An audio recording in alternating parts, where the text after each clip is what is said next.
Sir, ಈ ರೂಟಲ್ಲಿ bus ಏನಾದ್ರೂ ಹೋಯ್ತಾ? ಈಗಷ್ಟೇ ಹೋಯ್ತು. ಮಂಜು ಬೀಳ್ತಾ ಇದೆ, ಹೋಗ್ಬೇಡಿ ಅಂದೆ. ಎಷ್ಟು ಹೇಳಿದ್ರು ಕೇಳಿಸ್ಕೊಳ್ದೆ ಹಾಗೆ ಹೋದ್ರು. ಆ ಬಸ್ಸು ಮುಂದೆ ಹೋಗ್ಬಾರ್ದು, ಹೇಗಾದ್ರೂ ಮಾಡಿ ತಡಿಬೇಕು. ಸ್ವಲ್ಪ ನೀವು ಸಹಾಯ ಮಾಡಿ. ಅಷ್ಟಕ್ಕೂ ನೀವ್ಯಾರು? ಆ ಬಸ್ಸಲ್ಲಿ ಹೋಗ್ತಿರೋದು ನಮ್ ಫ್ಯಾಮಿಲಿನೇ. ಸರಿ ಸರ್, ನೀವ್ ಹೇಳಿದ್ರೆ ಬಹುಶಃ ಅವ್ರು ಕೇಳ್ಬೋದೇನೋ. ಹೋಗೋಣವಾ? ನನ್ ಕಾರಲ್ಲಿ ಹೋಗೋಣ ಸರ್. ಸರಿ, ಕಾನ್ಸ್ಟೇಬಲ್ಸ್ ಗಾಡಿ ಎತ್ತಿ.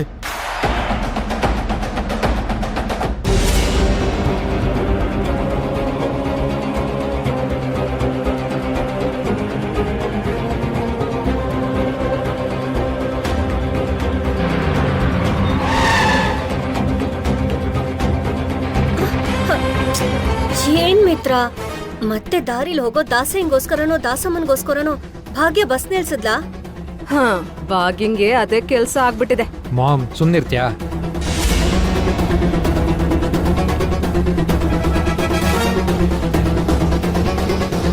ಯಾರೋ ಹೀಗ್ ದಾರಿಲಿ ಕಲ್ಲಿಟ್ಟಿರೋದು?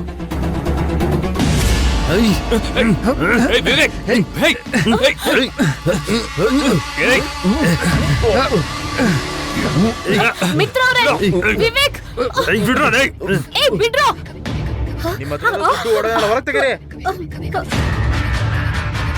ಅಯ್ಯೋ, ಕಳ್ರು ಬಂದಿದ್ದಾರೆ. ಅರ್ಥ ಆಯ್ತು ತಾನೆ? ಮರ್ಯಾದೆಯಿಂದ ನಿಮ್ಮ ಹತ್ರ ದುಡ್ಡು ಒಡವೆನ ತೆಗೆದುಕೊಡಿ,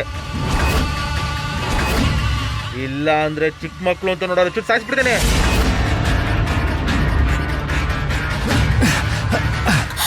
ಅಣ್ಣ ಅಣ್ಣ ಪ್ಲೀಸ್ ಅಣ್ಣ, ತೆಗಿ.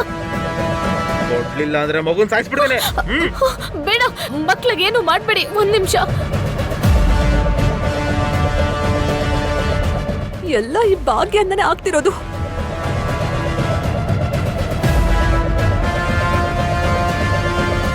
ದಾರಿಯಲ್ಲಿ ಹೋಗೋರನ್ನೆಲ್ಲ ಹತ್ತಿಸ್ಕೊಂಡು ಬಸ್ ರೂಟ್ನ ಬದಲಾಯಿಸಿದ್ಲು. ಇವಾಗ ಹೀಗಾಯ್ತು. ಬೇಗ ಉಡುವೆ ಎಲ್ಲ ಬಿಚ್ಚು, ಇಲ್ಲಾಂದ್ರೆ ಸಾಯಿಸ್ಬಿಡ್ತಾರಂತೆ. ಒಂದ್ ನಿಮಿಷ ತಗೊಳ್ಳಿ.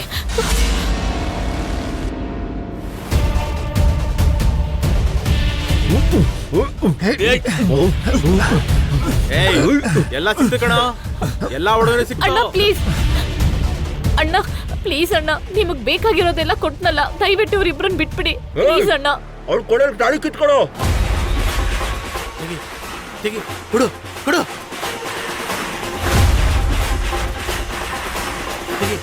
ಕೊಡು.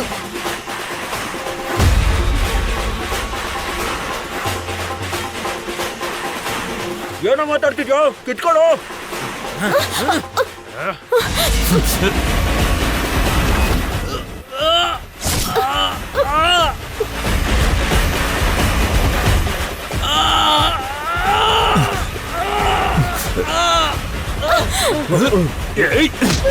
ಗಾಳಿನೇ ಕಿತ್ಕೊತ್ತೆ.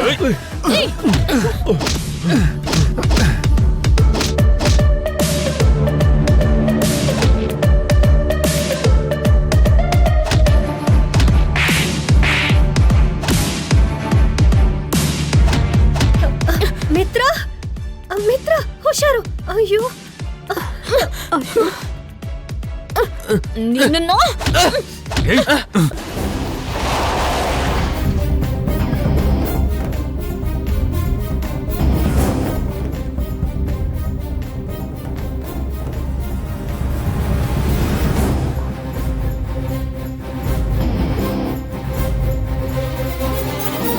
ಸರ್, ಇವರು ತಲೆ ಮರೆಸ್ಕೊಂಡಿರೋ ದೊರಡೆಕೋರರು. ಇವ್ರಿಗೋಸ್ಕರ ಎಲ್ಲೆಲ್ಲೋ ಹುಡುಕಿದ್ದೀನಿ, ಇವಾಗ ಸಿಕ್ಕಿದ್ದಾರೆ.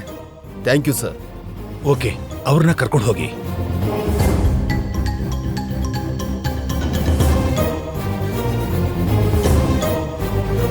ಭಾಗ್ಯ, ನಿಂಗೇನು ಆಗಿಲ್ಲ ಅಲ್ವಾ? ಏನೂ ಆಗಿಲ್ಲ ಮಾವ. ಹೀಗಾಗುತ್ತೆ ಅಂತ ದೀಕ್ಷಿತರು ಹೇಳಿದ್ರಮ್ಮ. ಆದ್ರೆ ದೇವ್ರ ದಯೆಯಿಂದ ಎಲ್ಲರೂ ಕ್ಷೇಮವಾಗಿದ್ದೀರಿ. ನೋಡಿ, ಎಲ್ಲ ಈ ಭಾಗ್ಯನಿಂದನೇ ಆಗಿರೋದು. ಈ ಅನಾಹುತಕ್ಕೆ ಕಾರಣ ಅವಳೇ. ಹೌದು ಆಂಟಿ, ದಾರಿಲ್ ಹೋಗೋರ್ನ ಬಸ್ಸಲ್ಲಿ ಹತ್ತಿಸ್ಕೊಂಡು ರೂಟ್ ಬದಲಾಯಿಸಿ ರಿಸ್ಕ್ ಆಗೋ ಹಾಗೆ ಮಾಡಿದ್ಲು. ಸಾಕ್ ನಿಲ್ಸಿ, ಎಲ್ಲರೂ ಬಸ್ ಹತ್ತಿ. ಈಗಾಗಿರೋದೇ ಸಾಕು.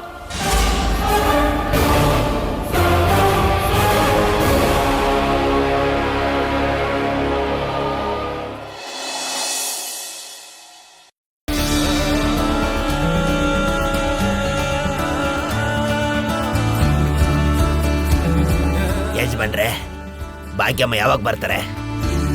ಈಗಷ್ಟೇ ಫೋನ್ ಮಾಡಿದ್ದೆ ಅಪ್ಪ, ಹತ್ರದಲ್ಲಿದ್ದೀವಿ ಅಂತ ಹೇಳ. ಯಜಮಾನ್ರೆ, ಅಳಿಯಂದ್ರು ಕೂಡ ಬರ್ತಾ ಇದಾರಲ್ಲ? ಅಳಿಯಂದ್ರು, ಮೊಮ್ಮಗ, ಮೊಮ್ಮಗಳು ಕೂಡ ಬರ್ತಿದ್ದಾರೆ. ಮತ್ತೆ ಜಾನ್ವಿ ಅಮ್ಮ? ಜಾಹ್ನವಿ ಅಷ್ಟೇ ಅಲ್ಲ, ಅವಳ ಗಂಡ, ಅವ್ರ ಇಡೀ ಕುಟುಂಬನೇ ಬರ್ತಾ ಇದ್ದಾರೆ. ಅಲ್ಲಿ ನೋಡಿ, ಬಂದ್ರು. ಭಾಗ್ಯಮ್ಮ, ಹೇಗಿದೀಯಾ? ಚೆನ್ನಾಗಿದೀಯಾ? ಚೆನ್ನಾಗಿದ್ದೀನಿ. ಇವಾಗ ನಾವು ನೆನ್ಪಾದ್ವಾ? ಇರಿ ಅಮ್ಮ, ಸ್ವಲ್ಪ ಉಸಿರು ತಗೊಳಕ್ಕಾದ್ರೂ ಬಿಡಿ. ಅಲ್ಲ, ಇಲ್ಲಿ ಭಾಗ್ಯಂಗೇನು ಇಷ್ಟೊಂದು ಕ್ರೇಜು? ಭಾಗ್ಯಮ್ಮ, ನಿಮ್ ಯಜಮಾನ್ರು ನೋಡಕ್ ತುಂಬಾ ಚೆನ್ನಾಗಿದ್ದಾರೆ. ದಿಟ್ಟು ಸಿನಿಮಾ ಹೀರೋ ತರ ಇದ್ದಾರೆ.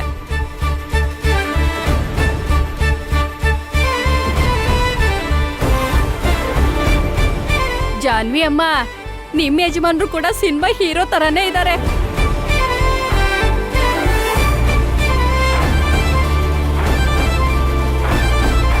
ನಿಮ್ಮಿಬ್ರು ಮಕ್ಳು ಅಚ್ಚ ಹೊಡ್ದಂಗೆ ನಿಮ್ಮಿಬ್ರು ತರಾನೇ ಇದಾರೆ.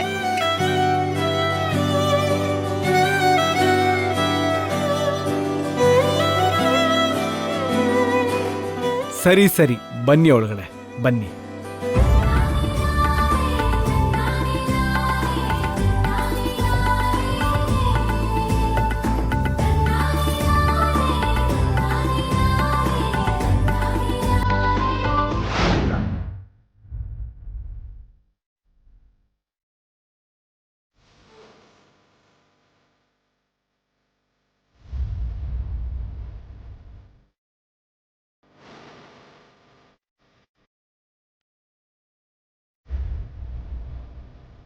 ಭಾಗ್ಯಮ್ಮ,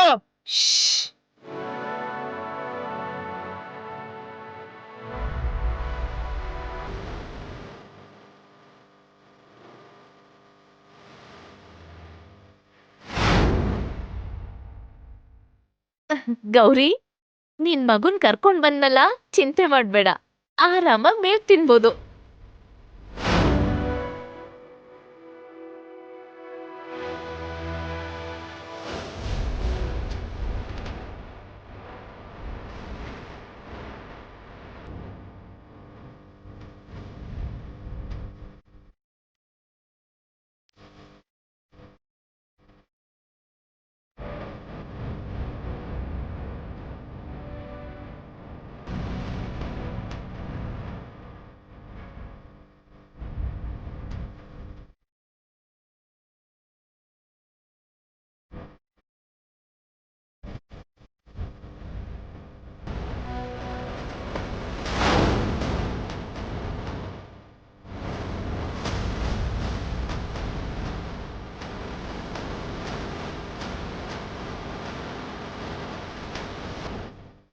ಇರಿ ಅಕ್ಕ, ಬನ್ನಿ.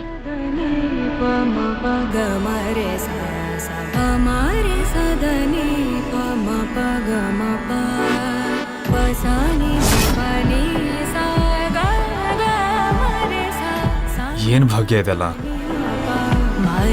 ನಮ್ಮೂರಿನ ಸಂಪ್ರದಾಯ ರೀ. ನಾವೇನ್ ಹೊಸದಾಗಿ ಮದುವೆ ಮಾಡ್ಕೊಂಡ್ ಬಂದಿದೀವ? ಅಳಿಯಂದ್ರೆ, ಭಾಗ್ಯಮ್ಮಂಗೆ ಸ್ವೀಟ್ ತಿನ್ಸಿ.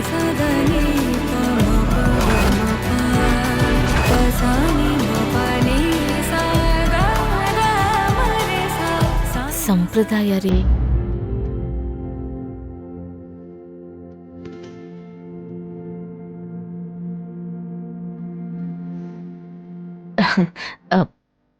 ಎಲ್ರೂ ನೋಡ್ತಿದ್ದಾರೆ.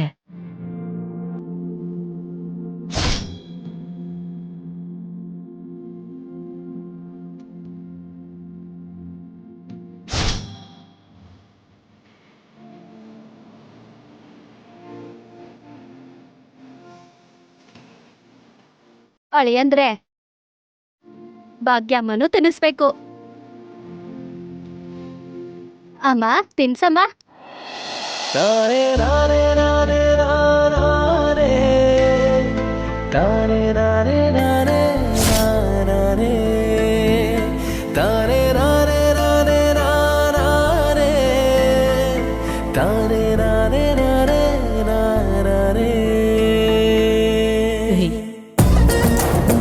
ಅವ್ರಿಗೆ ಮಾಡಿರೋ ಶಾಸ್ತ್ರನ ನಿನ್ನ ಹತ್ರ ಮಾಡಿಸ್ತಾರೇನು? ನಾವು ಸಿಟಿಯಲ್ಲಿ ಇರೋರು ನಮ್ಗಿದೆಲ್ಲ ಇಷ್ಟ ಆಗಲ್ಲ ಅಂತ ಹೇಳು. ಏನು ಹಾರ ಅವರಿಬ್ರಿಗೆ ಮಾತ್ರನಾ? ಹೊಸದಾಗಿ ಮದ್ವೆ ಆಗಿರೋ ನಮ್ಗಿಲ್ವಾ? ಇಲ್ಲಿ ನೋಡಿ, ನಿಮ್ಗೋಸ್ಕರ ಮೊದ್ಲೇನೆ ರೆಡಿ ಮಾಡಿಟ್ಟಿದೀವಿ ಹೇಳಿ ಅಂದ್ರೆ. ಮತ್ತೆ ಸ್ವೀಟು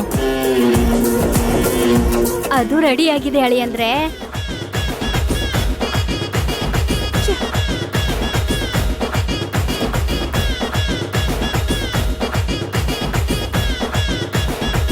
ಮತ್ತೆ ದೃಷ್ಟಿ ಕೂಡ ಅವರೇ ತೆಗಿತಾರ ಬಿಡು, ಅದನ್ನ ಕೇಳ್ಬೇಡ, ತುಂಬಾ ಕೆಟ್ಟದಾಗಿರುತ್ತೆ.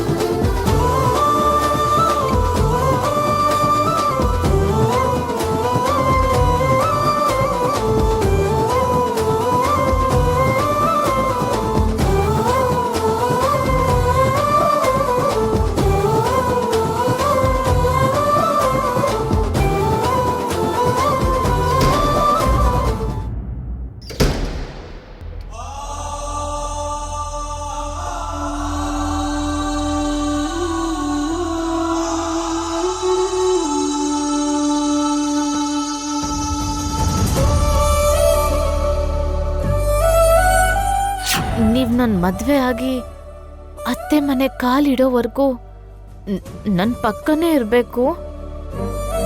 ಒಂದ್ ಕ್ಷಣ ಕೂಡ ನನ್ ಕೈ ಬಿಡ್ಬಾರ್ದು. ಕೊನೆ ಕ್ಷಣ ತನಕ ನಾನು ನಿನ್ನ ಕೈನ ಬಿಡೋದಿಲ್ಲಮ್ಮ ಭಾಗ್ಯ.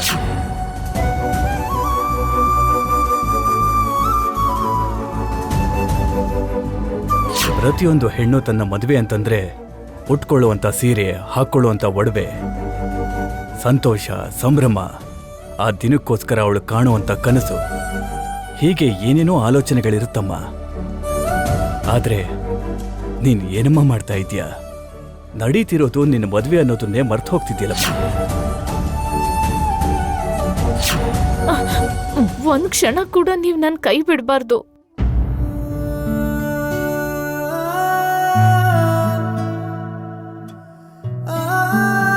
ಕೊನೆ ಕ್ಷಣದವರೆಗೂ ನಿನ್ನ ಕೈ ಬಿಡೋದಿಲ್ಲಮ್ಮ ಭಾಗ್ಯ.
ಈಗ ನೀವಿಲ್ಲ ತಾತ, ನಿಮ್ ನೆನಪು ಮಾತ್ರ ಉಳಿದಿರೋದು. ಅವತ್ತ ಘಟನೆ ಆಗದೆ ಹೋಗಿದ್ರೆ, ನೀವು ಅಪ್ಪ ಅಮ್ಮ ದೂರ ಆಗದೆ ಹೋಗಿದ್ದಿದ್ರೆ, ಇವತ್ತು ನನ್ನ ಜೀವನ ಬೇರೆ ತರನೇ ಇರ್ತಿತ್ತು. ಪ್ರಯಾಣದಲ್ಲಿ ನಮ್ಮ ಊರಿಗೆ ಬರ್ತೀನಿ ಅನ್ನೋ ಸಂತೋಷಕ್ಕಿಂತ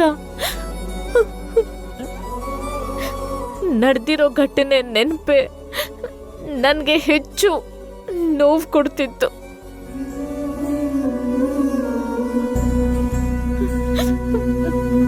ಚಿಕ್ಕ ಚಿಕ್ಕ ವಯಸ್ಸಲ್ಲೇ ನಿಮ್ಮೆಲ್ರೂ ಕಳ್ಕೊಂಡು ನಾನು ಮತ್ತೆ ಇವತ್ತು ನನ್ನ ಹೊಸ ಕುಟುಂಬನ ಕಳ್ಕೊತೀನಿ ಅಂತ ಭಯ ಪಟ್ಟೆ. ನೀವೇ ನನ್ನ ಹಿಂದೆ ಇದ್ರು, ಆ ದೇವ್ರೇ ಕಾಪಾಡಿದ್ನೋ. ಕ್ಷೇಮವಾಗಿ ಊರಿಗೆ ಬಂದಿದ್ದೀವಿ.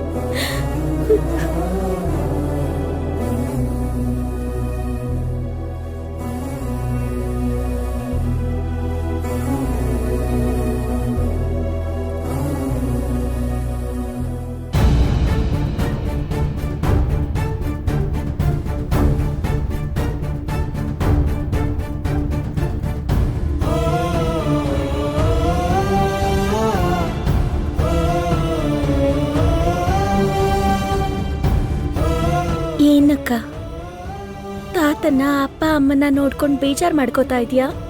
ಚಿಕ್ಕಂದಿನ ನೆನಪುಗಳು ನೆನಪಾಯ್ತು ಜಾನು. ಈ ಮನೆ ಕಾಲಿಟ್ಟಿದ ತಕ್ಷಣ ನನಗೂ ಎಲ್ಲ ನೆನಪಾಯ್ತು ಅಕ್ಕ. ಕಳ್ಕೊಂಡಿದ್ದೆಲ್ಲ ಮತ್ತೆ ಬರಲ್ಲ ಅಂತಾರೆ. ನಾವ್ ಎಷ್ಟೋ ಬೆಲೆ ಬಾಳೋದ್ ಕಳ್ಕೊಂಡಿದೀವಿ.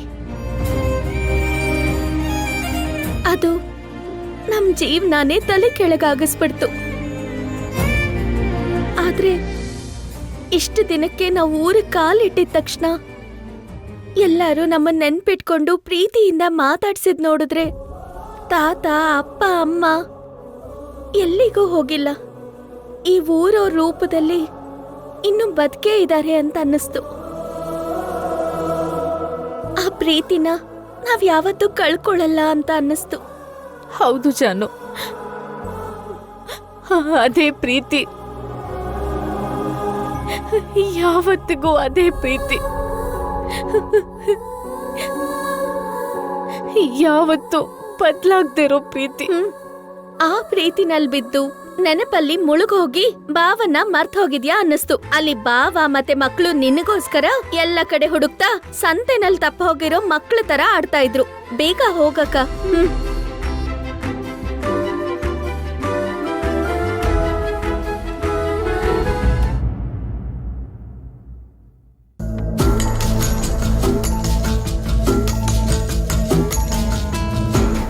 ಇದೇನಮ್ಮ ನಿಮ್ ರೂಮು? ನಿಮ್ಗೇನ್ ಬೇಕಿದ್ರು ಕೇಳಿ. ಮರದಲ್ಲಿರೋ ಕೋತಿ ಬೇಕು, ತಗೊಂಡ್ ಬರ್ತೀರಾ? ನೀವು ನಿಮ್ ಓವರ್ ಆಕ್ಷನ್ ಹಾಗ.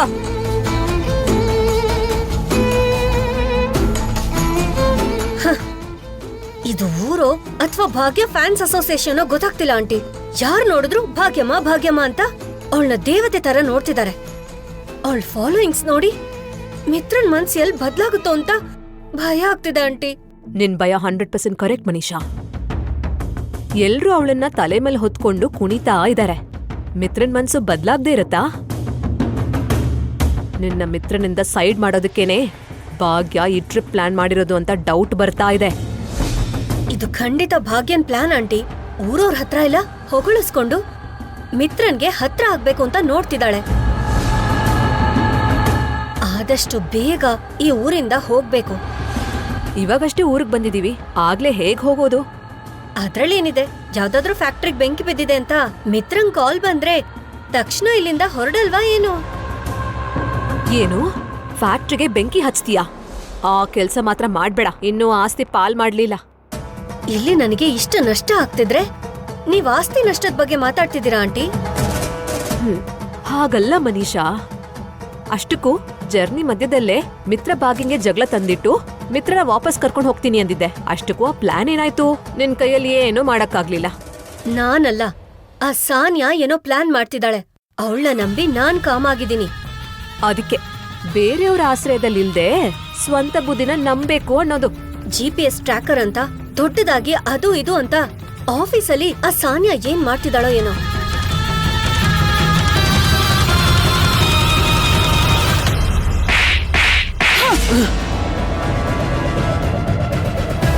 ಒಂದೇ ಒಂದ್ ಕೆಲ್ಸನೂ ಸರಿಯಾಗಿ ಮಾಡಕ್ಕಾಗಲ್ವಾ? ಬಾಂಬ್ ಬ್ಲಾಸ್ಟ್ ಅಲ್ಲಿ ಆ ಫ್ಯಾಮಿಲಿ ಪೂರ್ತಿ ಪೀಸ್ ಆಗ್ತಾರೆ ಅನ್ಕೊಂಡೆ, ಮಿಸ್ ಆಗೋದ್ರು. Sorry madam, bus route change ಆಗೋಯ್ತು, ಅದಕ್ಕೆ.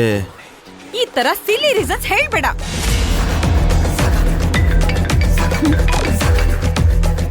ಇವಳು ಫೋನ್ ಮಾಡ್ತಿದ್ದಾಳೆ.